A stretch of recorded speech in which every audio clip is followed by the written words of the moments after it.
my name is Lindsay Vestal. I'm an owner of the Functional Pelvis in New York City. I'm a pre and postnatal pelvic floor occupational therapist. And I'm mom to Avery, who's now 6, and Liam, who's 4. Time does go by fast. I had the pleasure of being in Jane and Tiffany's course in 2012, and I just can't believe how much time has flown by since then. Thank you for joining me. I was asked by Tiffany to explain and use some of the props that I honestly use on a daily basis as ways to make some of these more intangible or esoteric concepts of the inner core and pelvic floor more accessible for our clients. One of the great challenges of the inner core is it's not like every other muscle in our body that when we move a muscle, we see a joint move. We see the production of our movement, and we can make assessments by that. We can watch the coordination of it, the smoothness of it, the endurance of it. The inner core muscles aren't so easy to do that with, so I'm always on a hunt to find ways to explain these concepts more simply to our clients. So that being said, if you have any that you find yourself using on a regular basis, please, I encourage you to share them with me. And there's also a couple Facebook groups that are delightful to be a part of. One in particular that I'm a moderator for is called OTs for Pelvic Health. So I'll be sure to include that information to Tiffany. So if you feel like joining, we'd welcome your company. So perhaps by now you've seen my video where I talk about kind of the two foundations or the conductors of the inner core. And to me, that's the diaphragm and the pelvic floor. I use the jellyfish, I use the umbrella as examples. I'm always on a hunt to have these concepts be a little bit clearer and more defined for our clients so they deeply understand how everyday behavior can really play a part on managing and connecting to this system. So, 2 props that I have for you today that I use often is my balloon and my rubber chicken. So, this is a concept I borrowed from Julie Wiebe, who's phenomenal. And this balloon example shows us the diaphragm, which is at the top of our system, and our pelvic floor, which is at the bottom of our system. So they're parentheses of one another, moving together. And this is really applicable to those of us that equate strength with holding or stiffness or rigidity. So one of the questions I always ask my clients is, am I going to get stronger if I walk around with my bicep like this all day?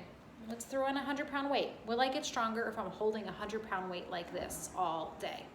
The answer is going to be no. We need to be able to have range of motion and movement and mobility in order to strengthen a muscle and to keep it healthy. Same thing with my abs. If I'm keeping my abs in all day out of concern for vanity, or maybe I've been told, stand up straight, suck my belly in, whatever the message is there, if I'm doing that constantly, I'm really stopping the diaphragm and the pelvic floor from being able to communicate with one another.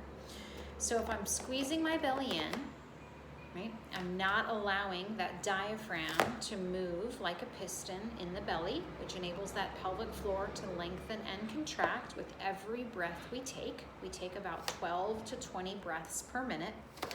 So I'm stopping that from happening. And that pressure has to go somewhere, right? Our abdomen's like an accordion, and if it doesn't go somewhere, can't expand in the place it's supposed to, it can go up, which is more like reflux or indigestion. It can also go down, which is really much more common given gravity and very common for those of us who have had children.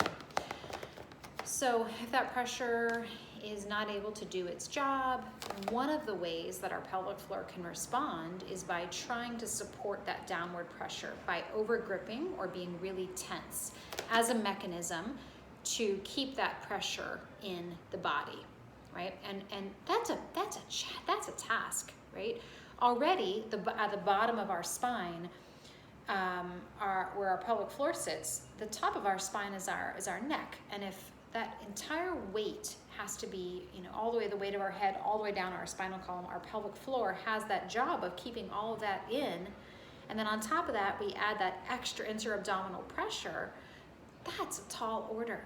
And so the pelvic floor can often over recruit as a way to try to keep that in, and that's definitely a mechanism for a lot of leaking and even pelvic pain. So that's kind of a way that we can make that more tangible. The other way is my rubber chicken. So this is my way of explaining prolapse, so kind of taking that conversation a little bit further. And please read some articles that I have out about prolapse to gain a deeper and more fundamental understanding. A lot of our clients will Google prolapse, and it can be very scary to see what Dr. Google has to say. And as we know, with most pelvic floor topics, it may not always be accurate. So please take a look at those articles that I've written, and then here's my rubber chicken explanation for prolapse. So if my belly is constantly sucked in and I'm not allowing that expansion and contraction to happen of my abdominal region, pressure has to go somewhere, right? So here I am constantly squeezing in, and we can see that deep inner core wasn't able to withstand that pressure. And so where we see that is sort of a prolapse of our inner organs. So thank you for joining me.